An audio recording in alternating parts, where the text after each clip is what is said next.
Hi, today it's April 26, 2022. I would like to greet everyone. My name is Yannick Dentist. I am a family nurse practitioner based in West Palm Beach, Florida. Today, the topic we're going to speak today, as you can see in that picture, it's ouch, what is this? So we are going to discuss about how to prevent heel ulcer. So heel ulcer we can find it in non-diabetic patients or in diabetic patients. Before we start, let's go to the Bible to see what God said about sickness. We're going to go to Revelation 21, 21, verse 3 to 4.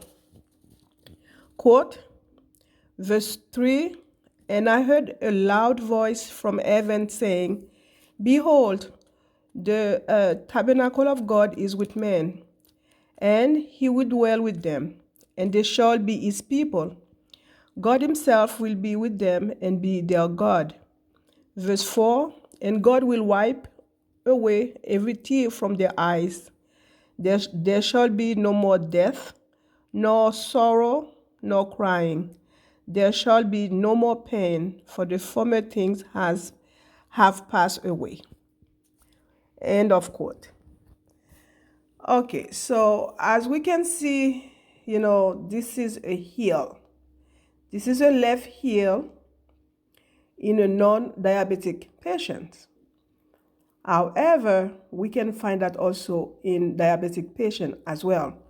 But the reason we found that in that patient, the reason that this is a real case, the reason that particular patient has that heel is because he has a condition called PVD, which is peripheral vascular disease.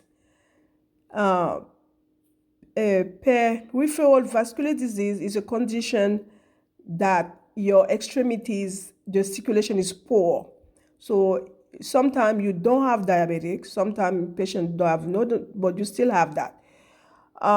Sometimes patients used to smoke, ex-smokers have that condition as well. So I just want to mention that heel is a non-diabetic patient and is as serious as if you were diabetic. So the management of the heel, what can we do, okay? How can we prevent that heel ulcer or that wound? And it can be prevented. So just by seeing that heel, only thing came to my mind. That patient was either in the hospital or at home. That patient didn't move. They didn't turn that patient. Usually, this is a sick patient. They cannot move themselves because if you can move yourself, if you can move your legs, there is no way that patient heel will be like that. It's somebody who cannot move their legs and that heel put pressure on the mattress for a long period of times. So the circulation is already poor. So that's why we have that non-stageable heel ulcer.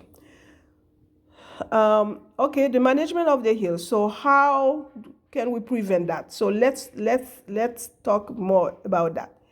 So usually that heel pressure ulcers localize injury to the heel, okay? As a result of pressure, because there's a pressure there from somewhere, mostly is the mattress.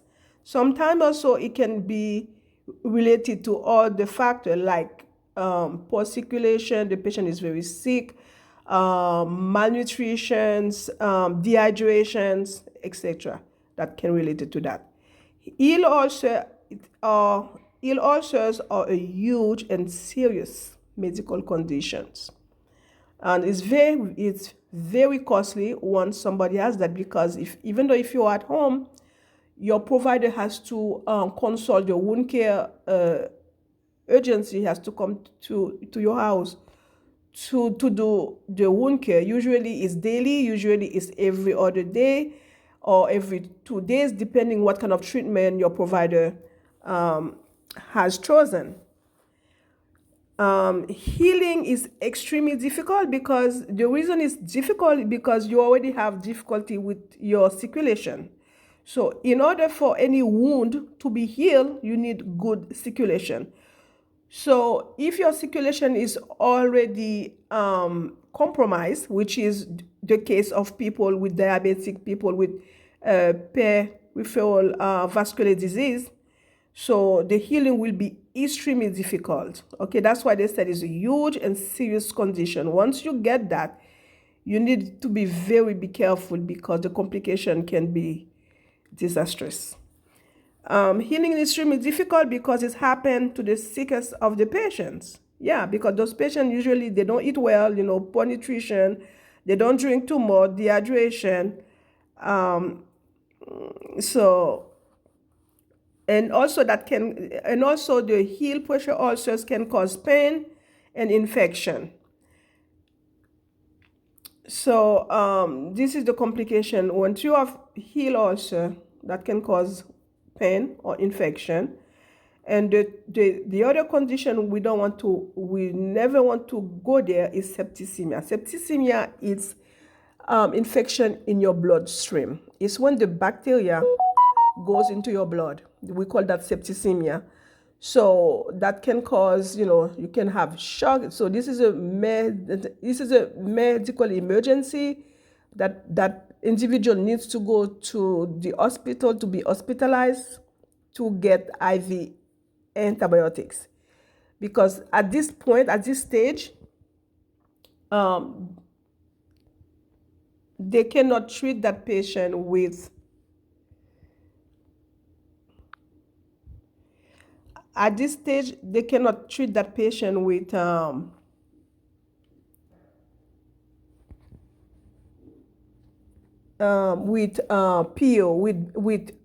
PO antibiotics. That's mean by mouth. So they have to treat that patient with IV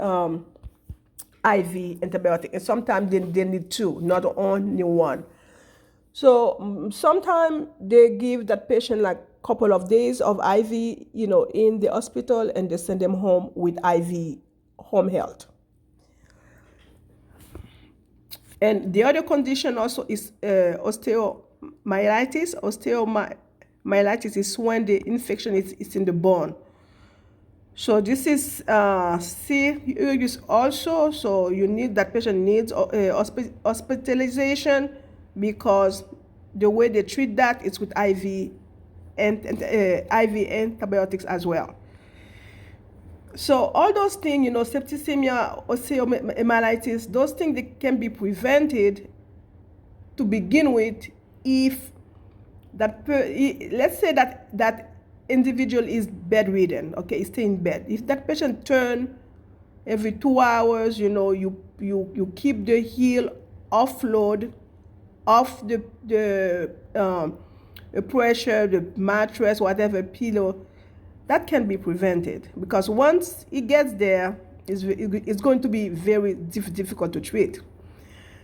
In diabetic patients, heel ulcers are the most serious condition, which can lead to below knee amputation. This is what in medical term we call it BKA. BKA is below knee amputation. So we see that mostly in diabetic patients, but again, anybody who has that, like even though you're not diabetic, if let's say you have a PVD, stand for peripheral vascular disease, that can cause amputation also. What are the cause of heel pressure ulcer? Can be many causes, but the most important one is diabetic, PVD, which is peripheral vascular disease, someone who is bedridden, immobility. Let's say somebody just have a bad stroke, and has hemiplegia, That's meaning one side doesn't move. So that person is more susceptible to develop heel pressure also, because that limb, if it's left or right, that limb, they cannot move. So that's meaning that foot, that heel will stay constantly on the mattress. So that patient needs someone to, to help to offload that heel on the mattress, on the pillow. So most of the time that heel not supposed to touch nothing. And yeah, like I said, hemiplegia, and there's more condition. What are those treatment? Okay, so that can be treated, but it's a very slow progress, but it can be treated if we take, if we are aggressive enough. So most, that patient must have wound care consultation for dressing guidance. Okay, a wound care nurse needs to go and see that patient, or go to your providers that wound need to be, do not try to heal that wound by yourself, please. Go to your provider, or your provider will send you, will consult wound care. Okay, you need expertise to treat that wound, because we cannot even stage it, because it's, as you see, it's already black, it's necrotic, the middle part. So most likely if they open it, they debride it, it's going to be bigger. So you need specialists to help you to treat that. Yeah. So you need, that patient need wound care consultation. Medicinal ointment, they can use it, but it's not very effective. Because you remember, if we have a wound, the goal of a wound is to keep it dry so it can heal. So if you start putting, ointment, so that will keep it moisture, wet. So it's not a good ambience, to heal. So that's why the research shows that medicinal ointment, they are not very effective. However, most prescribed medication are antibiotics. So we prescribe that. So there can be example of antibiotics can be K-Flex, Augmentin, amoxicillin, etc.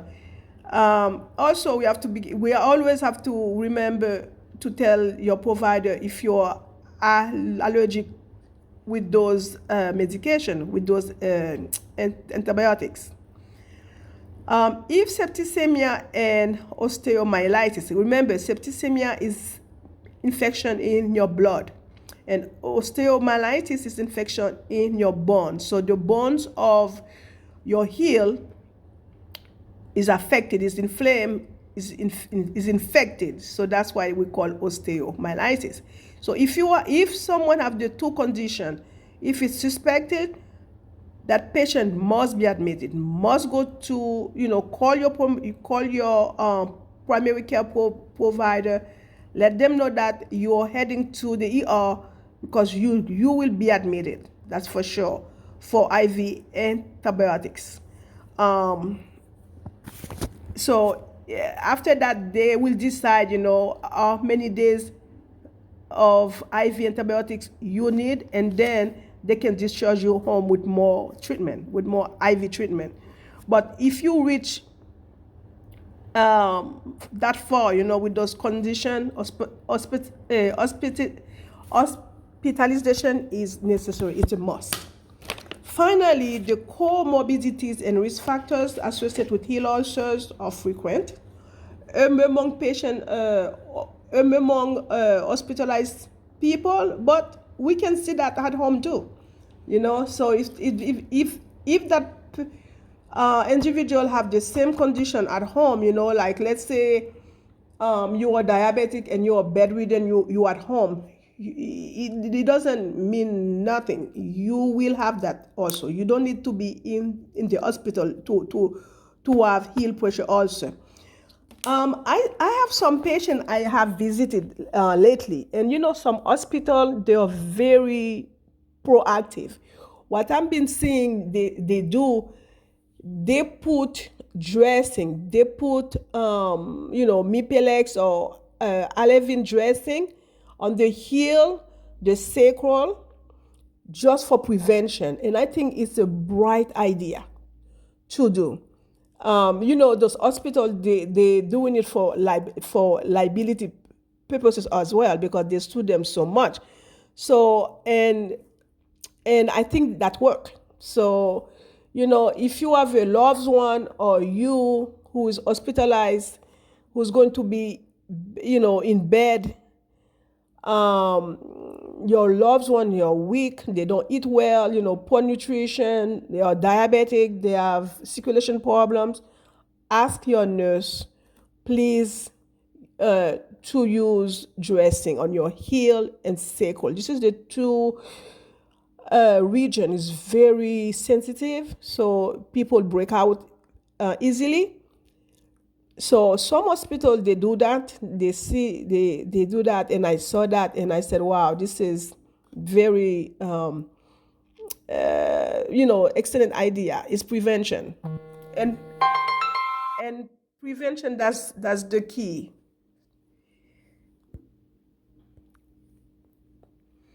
And also, yeah, also heel also can be prevented also if the pressure is completely eliminated or elevated. If the pressure is, if you eliminated the pressure. So somebody can say, how can they do that? Yeah, it's easy. They can do that. You can prevent you can prevent that heel to have constant pressure by using a device. We have device you can buy called heel offload, and the hospital they have that too. So you use it on the patient healed, both healed, use it on both heel, of course, and that can be used to prevent pressure heel ulcer. If a patient is bedridden or somebody at home is bedridden, they must be turned every 2 hours. It's a must. They must be changed position every 2 hours to prevent heel pressure ulcers. As everybody knows, as we know, prevention is the key. Okay, once the disease subtle, now we have to it's another now we have to deal with more stuff. It's treatment, and it can be more complicated. So heel ulcer, it's a real medical serious condition, and it can be treated, but it's very difficult to be treated. So the best thing is to prevent it.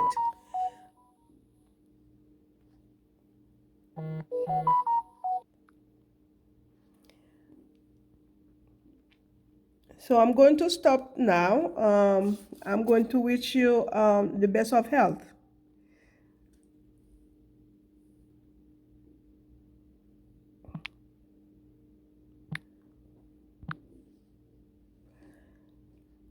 Thank you. Bye bye.